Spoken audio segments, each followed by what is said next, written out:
Asal-usul Banyuwangi. Pada zaman dahulu kala, di ujung paling timur Pulau Jawa, terdapat sebuah kerajaan yang damai, makmur, dan rakyatnya hidup sejahtera. Kerajaan yang makmur dipimpin oleh seorang raja yang adil dan bijaksana bernama Raja Banterang. Pada waktu-waktu tertentu, Raja Banterang pergi berburu ke hutan. Raja Banterang melihat seekor kijang yang sedang minum di pinggir sungai dan memanahnya dari atas kuda. Namun sayang, anak panah yang dilepaskan Raja Banterang meleset dan menancap pada sebuah batang pohon. Kijang tersebut terkejut dan lari ke pepohonan yang rimbun. Kijang yang ketakutan terus berlari menyelamatkan dirinya dari kejaran Raja Banterang. Akhirnya, Kijang bersembunyi di sebuah semak-semak nan rimbun di pinggiran sungai dekat sebuah air terjun. Raja Banterang berkuda hingga sampai ke tepian sungai untuk mengejar Kijang yang lari. Sambil memegang busur dan anak panah, Raja Banterang mengawasi keadaan di sekeliling sungai, mencari Kijang yang melarikan diri. Yang Mulia, apa yang Paduka lakukan di sini? Yang Mulia, maafkan hamba jika membuat Paduka terkejut. Raja Banterang akhirnya menemukan asal suara yang memanggilnya. Raja Banterang turun dari kudanya dan mendekati perempuan tersebut. Siapakah kamu? Apakah kamu penunggu hutan ini? Nama hamba Surati. Hamba adalah putri dari kerajaan Klungkung. Hamba di sini karena melarikan diri dari musuh. Ayah hamba telah gugur dalam perang mempertahankan kerajaan. Raja Banterang menjadi iba melihat nasib Surati. Raja Banterang kemudian membawa Surati pulang ke istana. Tidak lama kemudian, Raja Banterang menikah dengan Surati. Setelah sekian lama menikah, Raja Banterang tidak bisa meninggalkan kegemarannya untuk berburu. Suatu hari, Raja Banterang berpamitan kepada Surati untuk pergi berburu.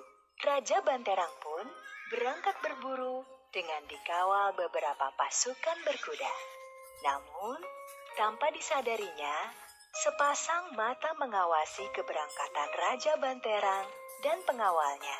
Seorang laki-laki berpakaian compang-camping segera berjalan menuju istana ketika Raja Banterang dan pengawalnya telah jauh. Dia melompati tembok istana dan menyusup ke dalam. Surati! Surati terkejut.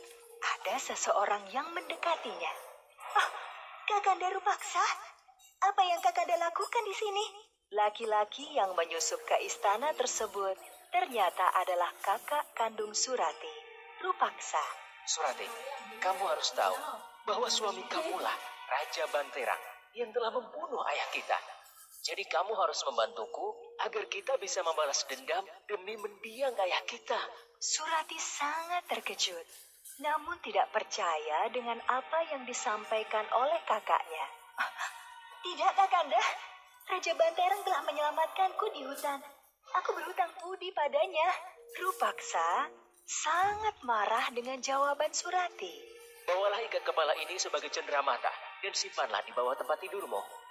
Surati menerima ikat kepala milik Rupaksa tanpa berkata-kata sambil melihat kepergian kakaknya. Raja Banterang yang sedang berburu di dalam hutan tidak mengetahui kejadian di istana. Ketika sedang berkuda, Raja Banterang dicegat oleh Rupaksa di tengah hutan. Kamu siapa? Berani sekali mencegatku di tengah jalan seperti ini. Maafkan hamba, Paduka. Hamba hanya ingin memberitahu bahwa istri Paduka merencanakan pembunuhan terhadap Paduka. Berani sekali kamu memfitnah istriku. Apa buktinya? Lihat saja di bawah tempat tidur Paduka. Pasti ada ikat kepala milik orang suruhan istri Paduka. Itu adalah bukti bahwa istri Paduka sudah merencanakan pembunuhan Paduka bersama orang suruhannya. Raja pun segera kembali ke istana. Jadi benar apa yang dikatakan orang di hutan itu. Istriku telah berkomplot untuk membunuhku.